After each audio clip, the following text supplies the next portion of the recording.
On passe à notre nouvelle chronique politique cette saison en route vers la présidentielle. Chaque jour, un éditorialiste vient nous raconter les coulisses de la campagne.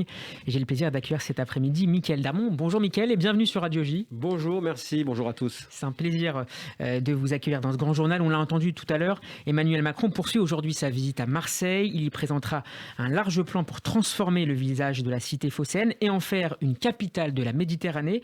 Mickaël Darmon, pourquoi le président de la République a choisi de faire sa rentrée politique à Marseille à 7 mois de la présidentielle?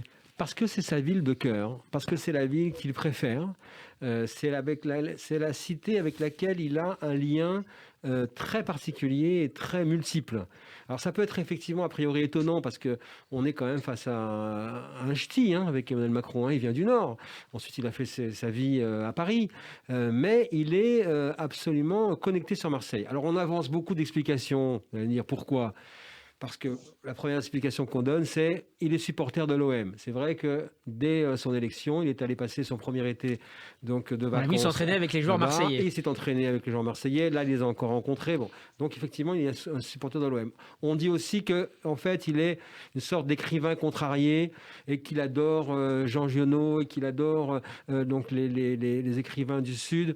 Il a également encore rappelé dans la revue Zadig récemment, il a glorifié le soleil de Marseille, cette ville vibrante et cette ville du métissage.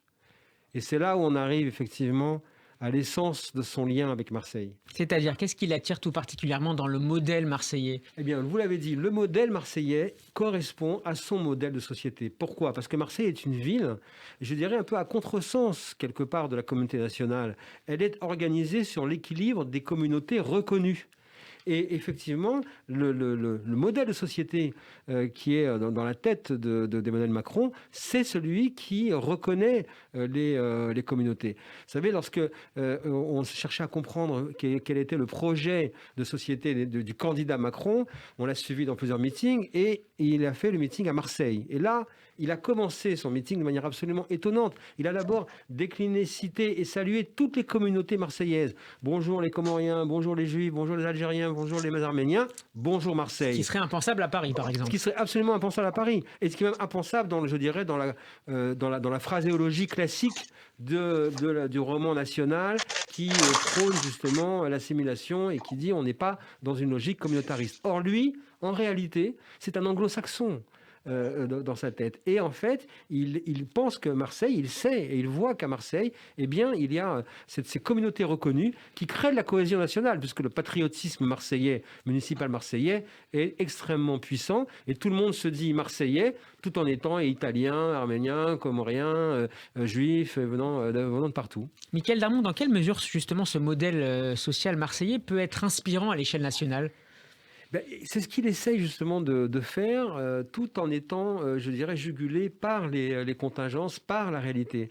Au fond, on lui a reproché souvent d'être comme ça à tendance, je dirais, multiculturaliste, laissant les gens s'exprimer selon leur liberté et s'habiller selon leur liberté. Et à chaque fois, ça fait polémique. Souvenez-vous, lorsqu'il y a eu cette polémique sur les femmes, les mamans voilées qui accompagnent leurs enfants dans les sorties à l'école, il était à ce moment-là à Mayotte, il a été interrogé sur cette polémique et il a dit « le voile, c'est pas mon affaire ».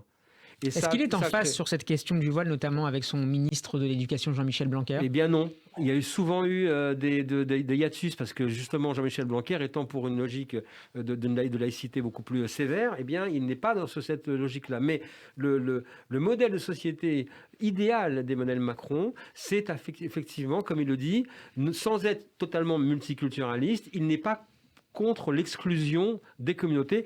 On retrouve là le fameux « en même temps » macronien. Est-ce qu'on peut s'attendre à ce qu'il glorifie justement ce modèle marseillais dans un de ses prochains discours aujourd'hui, cet après-midi ou demain à Marseille? Alors avant qu'il quitte bien sûr la cité phocéenne, il y aura le grand discours du grand projet donc, sur Marseille qui s'appelle Marseille, donc le Marseille en grand. Par résonance inversée du Grand Paris. Ça, c'est parce que c'est la deuxième ville de France, c'est la capitale de la Méditerranée qu'il veut modeler, qu'il veut créer. Mais là, je dirais que c'est au fond le chantier le plus compliqué pour un président qui est bien évidemment en campagne. Il n'est pas venu à Marseille pour rien. C'est une ville populaire, il doit reconnecter avec le peuple, c'est une ville gagnée par la gauche.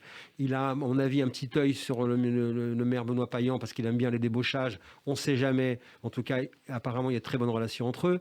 Donc de ce point de vue-là, il y a un travail politique sous-jacent.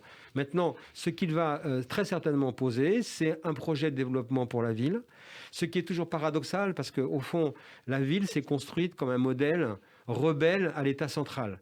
Marseille contre Paris, ce n'est pas uniquement une histoire de football, ça remonte très très loin dans l'histoire. Et les Marseillais n'aiment pas que Paris vienne se mêler de leurs affaires. Or, en réalité, à chaque fois que Marseille s'est développée, ça a été une intervention de l'État central.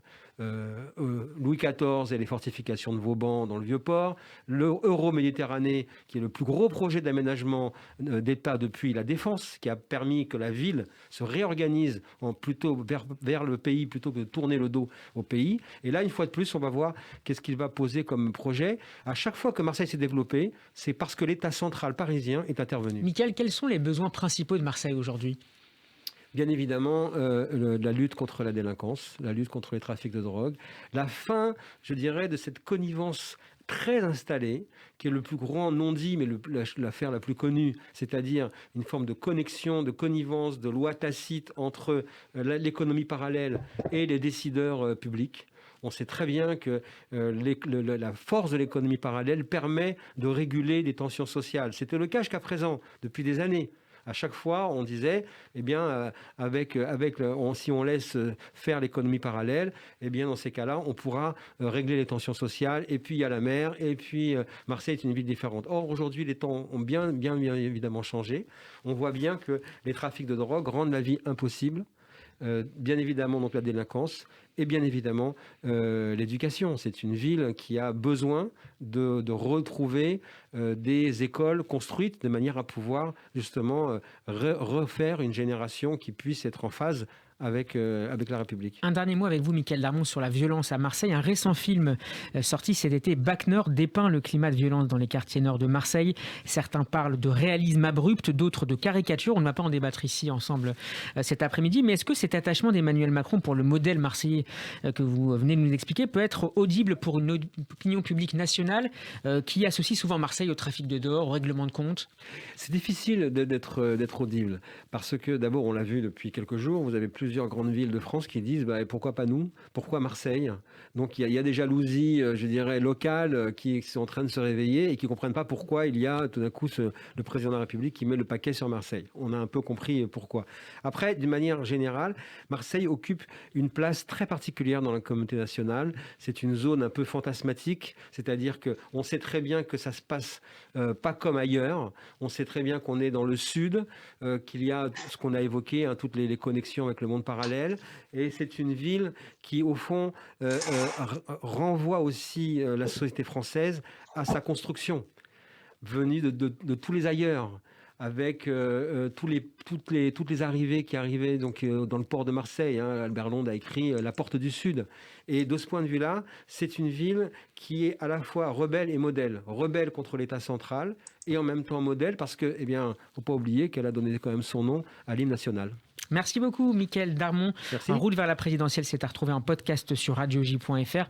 Lundi, nous serons avec Laetitia Krupa. Bon après-midi, Mickaël. Merci à vous.